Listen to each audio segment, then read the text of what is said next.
अस्सलाम वालेकुम metric class. आज हमारे पास लेक्चर नंबर 3 हमारा acid basis salt chapter number 2 matric chemistry.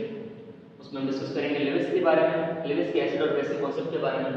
इस कॉन्सेप्ट को हमने इलेक्ट्रॉनिक कॉन्सेप्ट का नाम दिया है और इस कॉन्सेप्ट को पेश किया गया था गिलबर्ट लेविस की जानिब से और ये कॉन्सेप्ट 1923 में ही पेश हुआ था।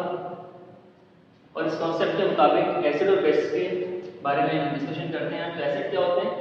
Acid a substance that is capable of accepting pair of electron, एक ऐसा सब्सटेंस जिसके पास एबिलिटी हो कि वो पेयर ऑफ इलेक्ट्रॉन को क्या कर सकता हो, वो पेयर ऑफ इलेक्ट्रॉन को एक्सेप्ट कर सकता हो किसी दूसरे मॉलिक्यूल से, किसी एटम से। ठीक है, तो इसलिए हम एसिड को कहते हैं यहाँ पर इलेक्ट्रॉन पेयर एक्सेप्टर। तो लेविस के मुताबिक एसिड क्या होते हैं? जो इलेक्ट्रॉन पेयर को एक्सेप्ट कर सकते हैं।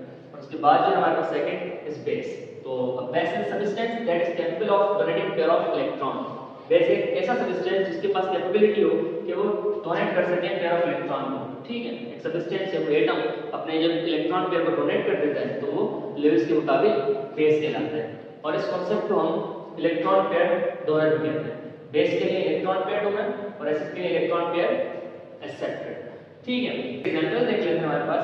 पहले एग्जांपल है पानी की, H2O की। तो पानी के अंदर, वाटर के अंदर क्या होता है? एक H होता है, दो H होते हैं और एक ऑक्सीजन होता है। तो उसकी एग्जांपल सबसे पहले हमारे पास वाटर की है। वाटर के अंदर क्या होता है? ऑक्सीजन इलेक्ट्रॉन पेयर जो है वो डोनर है।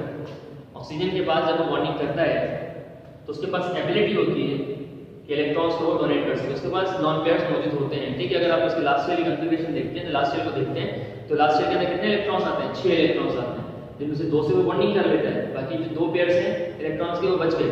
ठीक है, अब जो 2 पेयर्स बच गए तो मैंने यहाँ मेंशन कर दी। अब क्या हुआ? एक ऐसा हाइड्रोजन, एक प्रोटॉन आया हमारे पास। एक प्रोटॉन हाइड्रोजन हमारे पास यहाँ पर आया पानी के मॉलिक्यूल के पास। तो पानी के मॉलिक्यूल क्या करेगा? ऑक्सीजन मॉलिक्यूल जो है वो क्या है? उसके पास एबिलिटी है, उसके पास टेंडेंसी है कि वो अपना एक लोन पेयर किसको दे सकता है? वो इस प्रोटॉन के साथ शेयर कर सकता है, उसको दे सकता है। ठीक है, उसे दे सकता है नहीं। तो हमने इसको देखा कि जब ऑक्सीजन ने अपना लोन पेयर अपना ऑक्सीजन को दे दिया तो फिर यहाँ पे किस तरह के बॉन्ड बना?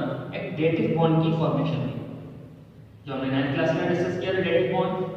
ठीक है जी, वन साइडेड शेयरिंग। तो उसमें वन साइडेड शेयरिंग हुई जहां पर जो लोन पेयर था ऑक्सीजन के पास वो हाइड्रोजन को उसने दे दिया और चार्ज लगाया किसका? पॉजिटिव का। तो ये बन गया आपका हाइड्रोनियम आयन H3O। तो H3O is an example of Lewis acid and base. अब यहाँ पर लेविस का एसिड कौन है और लेविस का बेस कौन है? तो डेफिनेशन को देखते हैं। हाइड्रोजन लेविस का एसिड है, या हाइड्रोजन या फिर वाटर उसका एसिड है। तो उसको हम डेफिनेशन के हिसाब से पढ़ते हैं। Substance is capable of accepting pair of electron. तो यहाँ पर हाइड्रोजन ने एक्सेप्ट किया है तो ये क्या हुआ? एसिड हुआ। और वाटर ने क्या किया? Substance that is capable of donating electron pair. तो उसने इलेक्ट्रॉन पेयर डोनेट किया तो ये आपकी बेस हो गई। ठीक है, तो ये हमारे पास था फिलहाल acid base concept of Lewis. अब उसकी बात करते हैं हम लिमिटेशंस की, क्योंकि हर थ्योरी के अंदर लिमिटेशन जरूर होती है। इस तरह हमने दूसरी कॉन्सेप्ट्स के अंदर लिमिटेशंस देखी, तो अब इस कॉन्सेप्ट में भी लिमिटेशंस है, उसको डिस्कस करते हैं। ठीक, तो लिमिटेशंस को जिक्र कर लेते हैं थोड़ा सा लेविस एसिड बेसिस की।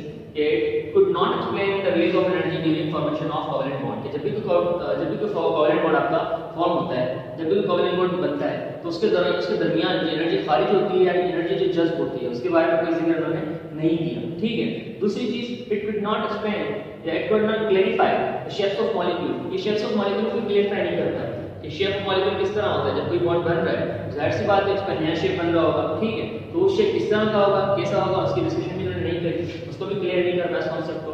The last thing is could not explain nature of attractive forces between constituent atoms of molecule. और ये क्या नहीं बता पाया? Nature of attractive forces. Attractive forces क्या? जो हमने 9th क्लास में जिक्र किया था, इंटरमॉलिक्यूलर और इंट्रामॉलिक्यूलर फोर्सेस। जब भी कोई मॉलिक्यूल, जब भी कोई बॉन्ड फॉर्मेशन होती है, ठीक है, तो इंटरमॉलिक्यूलर फोर्स होती है, इंटरमॉलिक्यूलर फोर्स होती है, या प्राइमरी बॉन्ड होता है, सेकेंडरी बॉन्ड होता है, उसके दरमियान जो फोर्सेस होती हैं उसके बारे में हमने डिस्कशन नहीं करी, उसके बारे में कॉन्सेप्ट हमने तो बयान नहीं किया।